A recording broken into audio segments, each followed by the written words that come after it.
본문의 생명의 말씀 요한복음 2장 1절부터 11절 말씀입니다. 저희 한 절씩 교독하시고 마지막 11절 합독하시겠습니다. 제가 먼저 읽겠습니다. 사흘째 되던 날 갈릴리 가나에 혼례가 있어 예수의 어머니도 거기 계시고 포도주가 떨어진지라 예수의 어머니가 예수에게 이르되 저들에게 포도주가 없다 하니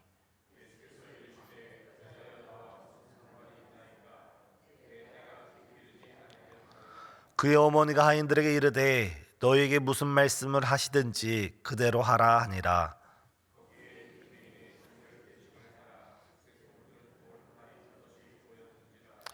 예수께서 그들에게 이르시되 항아리에 물을 채우라 하신즉 아귀까지 채우니 연화장은 물로 된 포도주를 맛보고도 어디서 났는지 알지 못하되 물 떠온 하인들은 알더라. 연화장이 신랑을 불러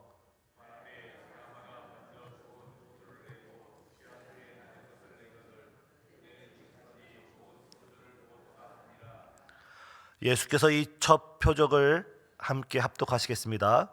예수께서 이 첫 표적을 갈릴리 가나에 행하여 그의 영광을 나타내심에 제자들이 그를 믿으니라. 아멘. 명절 첫날 아침에 우리 하나님께 먼저 예배드려 나오신 우리 성도님들을 환영하고 축복합니다. 요한복음에는 표적이라고 불리는 기적이 총 7번 등장합니다. 우리가 다른 복음서를 보면 여러 이적과 기적을 행하였다라고 되어 있는데 요한복음에는 그 이적과 기적 가운데 7가지를 간추려서 표적이라고 했습니다. 이 7번의 표적을 통해 우리는 예수님이 어떠한 분이신가를 깨달을 수 있습니다. 그리고 그 7번의 표적 가운데 가장 첫 번째 표적은 갈릴리 가나의 혼인 잔치에서였습니다. 이것은 앞으로 예수님의 공생의 전체 사역이 어떠한 구원이 어떠한 성격을 지니고 있는가를 우리에게 보여주는 아주 귀중한 표적이라고 볼 수 있습니다. 성경은 아주 자주 하나님의 나라, 천국 혹은 구원을 가리켜서 잔치에 비유합니다. 축제에 비유합니다. 우리가 너무나 좋아하는 시편 23편 5절을 보면 주께서 내 원수의 목전에서 내게 상을 차려주신다라는 표현이 있습니다. 여기서 상이라는 것 우리 성도님도 다 아시겠지만 이게 대상, 금상, 은상 이런 상이 아니라 밥상을 의미합니다. 내 원수의 목전 앞에서 내게 큰 밥상, 잔치상을 차려줘서 내게 잔치를 베풀어 주시고 내 머리 위에 기름을 부으신다. 이처럼 시편 23편에서 하나님의 구원하심, 하나님의 은혜를 잔치에 비유하고 있습니다. 또한 이사야 25장 6절을 봐도 하나님께서 포도주로 연회를 베풀어 주신다라고 하면서 하나님의 구원을 묘사하는 모습이 나옵니다. 이처럼 구약 성경을 자세히 보면 하나님의 구원하심, 하나님께서 우리를 여러 환난에서 건지시는 그 모습을 가리켜서 우리에게 잔치를 베풀어 주신다 이런 표현을 사용하고 있습니다.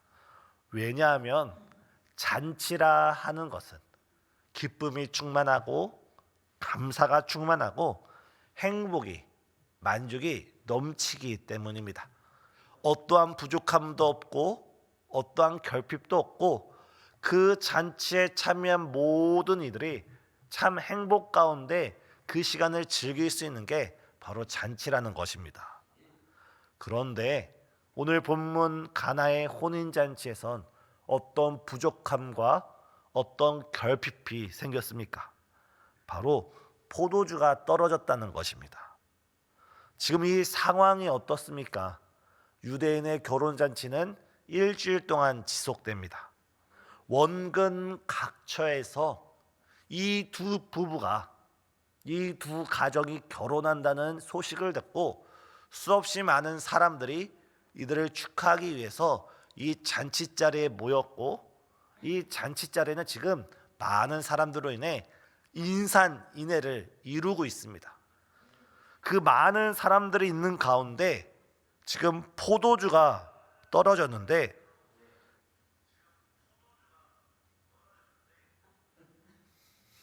어느 누구도 이 포도주가 떨어졌다는 이 문제를 해결해 주지 못하고 있습니다. 아무리 가까운 친척도 그 문제를 해결해 주지 못하고 있다는 것입니다. 아니, 이 집주인은, 이 결혼식을 준비한 이 두 가정은 이 포도주가 떨어졌다는 이 사실을 그 누구에게도 쉽게 알려주지 못하고 있습니다. 왜냐하면 이 포도주가 떨어졌다는 이 사실을 알리는 순간 그곳에 모인 사람들의 생각은 이 두 가정이 이 결혼식을 대충 준비했구나, 이 두 가정이 이 결혼식 준비를 게을리했구나 하면서 이 결혼식에 대해서 안 좋게 생각하며, 더 나아가서 이 두 부부 축복을 받으면서, 환대를 받으면서, 많은 사람의 기도를 받으면서 아름답게 시작해야 될 이 두 부부의 결혼식이 한평생 사람들의 입에 오르내리면서 누구와 누구의 결혼식은 포도주조차 제대로 준비하지 못했었다면서 그 가정이 한평생 사람들의 입에 오르내릴 그런 결혼식이 될 수밖에 없기에, 이 포도주가 떨어졌다는 사실조차도 사람들에게 말하지 못하는 그런 문제입니다. 혹시 우리가 지금 안고 있는 문제가 이런 문제가 아닐까요? 내가 겪고 있는 이 어려움, 내가 겪고 있는 이 아픔, 나의 삶의 무언가의 결핍과 부족함으로 인해서 지금 나와 내 가정이 어려움을 겪고 있는데, 이것을 다른 사람에게 말하자니 그 말하는 것 자체가 나에게 더 불명예스럽고, 나에게 수치를 주고, 나에게 부끄러움을 주기에, 아무리 가까운 사람일지라도, 가까운 친척일지라도 이 문제를 쉽게 꺼내놓지 못하고 있는 게 어찌 보면 우리의 모습일 수가 있습니다. 또한 두 번째, 이 갈릴리 혼인잔치의 상황이 어떻습니까? 예수님께서 움직이기 전에, 예수님께서 역사하기 전에 이 갈릴리 가나의 혼인잔치에는 돌 항아리 6개가 놓여져 있었습니다. 유대인의 율법을 따라서 외부에서 있다가 집 안으로 들어오는 사람들은 그 돌 항아리 6개에 담겨진 그 물로써 손을 씻고 발로 씻으면서 자신들을 정결케 하던 것이 그 당시 율법이었고 율법의 해석이었습니다. 그런데 이 돌 항아리 하나에 약 100리터의 물이 들어갑니다. 약 600리터의 율법을 지키는 물이 있었어도 그 율법이 지금 이 가정의 근심과 걱정과 염려를 해결해 주지 못하고 있다는 것입니다. 이는 이 당시 이스라엘의 영적인 상황을 보여주고 있습니다. 그들이 지키던 그 율법, 그들이 가지고 있던 그 율법이 그들로 하여금 그들의 죄를 깨닫게 할 수는 있어도 그들의 삶에 있는 그 문제와 그 걱정을 기쁨으로 변화시키는 데는 한계가 있었다는 것입니다. 그러나 오늘 본문에서 예수님께서 이 잔치에 오심으로, 이 잔치는 진정한 잔치, 구원의 잔치, 부족함이 없는 참된 영적인 천국 잔치로 변화되었는 줄 믿으시길 바랍니다. 지금 우리 인생 가운데 우리는 율법으로는, 우리는 우리의 노력으로는 우리는 참된 기쁨에 이를 수가 없습니다. 우리 인생 가운데 예수님이 찾아오시고 예수님이 함께 하시고 예수님께서 말씀으로 역사하실 때 우리의 인생이 참된 천국 잔치로 만족과 기쁨과 행복에 충만한 그런 영적인 삶으로 변화되어지는 줄 믿습니다. 그럼 오늘 말씀을 살필 때 오늘 본문에서 일어났던 물이 포도주로 변화되는 기쁨, 우리 삶이 맹물과 같을지라도 우리 삶 가운데 예수님께서 역사하셔서 우리 삶이 기쁨으로 충만한 복된 이 아침 되시길 예수님의 이름으로 축복합니다. 지금 우리 오늘 본문에서 가장 먼저 주목할 것은 지금 이 위기 상황 가운데 누가 앉아 계십니까? 이 결혼잔치 속에서 모두가 당황하고 있는 이 사실 속에서 지금 어느 분이 앉아 계십니까? 바로 예수님께서 그 자리에 앉아 있습니다. 예수님은 항상 우리와 함께하고 있는 줄 믿으시길 바랍니다. 우리가 평안한 길을 갈 때, 우리가 쉬고 있을 때뿐만 아니라 때론 우리 인생 가운데 오늘 본문과 같이 마치 위기를 당하고 어려운 일을 당할 때, 그때에도 예수님께서 우리와 함께 하십니다. 우리 인생에 예기치 못한 일이 닥쳤을 때, 우리의 힘으로 어찌할 수 없는 환경에 놓였을 때, 바로 그때마다 예수님은 우리와 함께 하십니다. 복음 성가에도 이런 찬양이 있지 않습니까? 나의 등 뒤에서 나를 도우시는 주, 평안히 길을 갈 땐 보이지 않아도 지치고 고나여 넘어질 때면 다가와 손 내미시네. 일어나 걸어라 내가 새 힘을 주리니. 일어나 너 걸어라 내 너를 도우리. 노래를 못 부르는 제가 오늘 반주도 없이 찬양을 드렸습니다.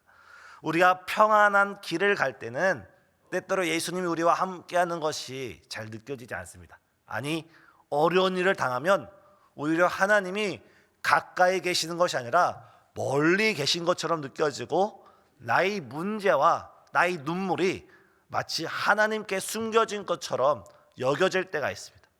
하지만 우리가 분명한 사실은, 우리가 믿는다는 것은 내 감정을 믿는 것이 아니라, 내 느낌을 믿는다는 것이 아니라, 불현듯 떠오르는 내 생각을 믿는 것이 아니라, 영원한 성경 말씀, 1.1획도 변화되지 않는 성경 말씀, 일치에 한치의 오차도 없는 성경 말씀을 우리가 근거로 믿을 때, 예수님께서는 임마누엘의 축복으로 세상 땅 끝날까지 우리와 함께하여 주시는 줄 믿습니다. 우리 인생에 어려운 일이 닥쳤을 때, 우리가 예기치 못한 어려운 일을 만났을 때, 우리가 홀로 앉아서 눈물을 흘리며 이 닥쳐진 환난으로 인하여 발을 동동동 구르고 있는 그 순간에 우리가 믿음을 가지고 바라본다면, 바로 그 자리에 우리 예수님이 우리와 함께하고 있는 줄 믿으시길 바랍니다. 바로 이 시간 우리와 함께 하신 하나님, 우리의 인생 가운데 우리와 동행하신 하나님, 바로 지금, 바로 이 시간, 오늘 하루의 삶 속에 우리의 손을 잡아주시고 우리를 일으키시며 모든 환난 가운데 우리에게 구원을 베풀어 주시는 우리 예수님과 함께 나아가는 저와 우리 성도님 되시길 예수님의 이름으로 축복합니다. 문제는 우리와 함께 하시는 예수님을 우리가 우리 인생의 주인이시고, 우리 인생의 선한 목자 되시고, 우리 인생의 참된 왕으로 우리가 맞아들이느냐, 아니면 그 예수님을 대할 때 단순히 우리 인생의 손님으로 대하느냐에 따라서 우리 인생은 달라지게 됩니다. 오늘 본문에서 예수님께서는 처음 그 잔치 가운데 손님으로 청함을 받고 손님으로 앉아 있었습니다.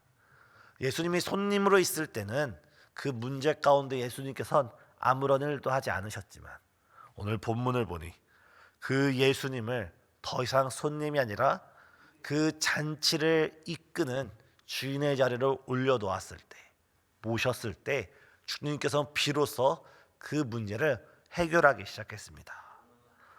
오늘 예수님의 어머니가 그 모든 문제 가운데 자신의 육신의 아들이었던 예수님께 나아가서 이 집에 포도주가 떨어졌나이다 라고 아뢰니, 예수님은 어떻게 대답합니까? 아직 내 때가 이르지 않았습니다. 하지만 이 마리아는 예수님이 어떠한 분이신지 알기에 하인들 보고 너희는 예수께서 무엇을 말씀하시든지 그대로 하라라고 말씀을 합니다. 사랑하는 성도님, 지금 우리 인생 가운데 예기치 못한 문제가 있습니까? 무엇이 결핍이 있고 무엇이 어려움이 있습니까? 오늘 본문의 마리아처럼 예수님께 가장 먼저 나아가서 예수님께 기도드리시고 예수님께 우리의 상황을 말씀드리시고 우리에게 무엇이 부족하고 무엇이 결핍이 있는지 예수님께 있는 그대로 고백하는 우리 모두가 되길 원합니다. 더 나아가 그 예수님의 말씀을 우리가 전적으로 순종하여서 그 예수님의 말씀에 우리가 전적으로 아멘하여서 예수께서 무엇을 말씀하시든지 그대로 순종하는 우리 모두가 되길 예수님의 이름으로 축복합니다. 우리가 예수님의 말씀에 전적으로 순종할 때 예수님께서는 우리의 인생을 풍성한 천국 잔치로 변화시켜 주실 것입니다. 이 순종하는 자에게만 주어지는 천국의 기쁨이 있습니다. 순종하는 자에게만 주어지는 영적인 포도주의 기쁨이 있습니다.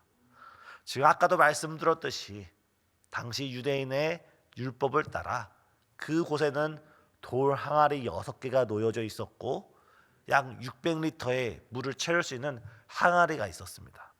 예수께서 말씀하십니다. 하인들을 불러서 이 항아리에 물을 가득히 채우라.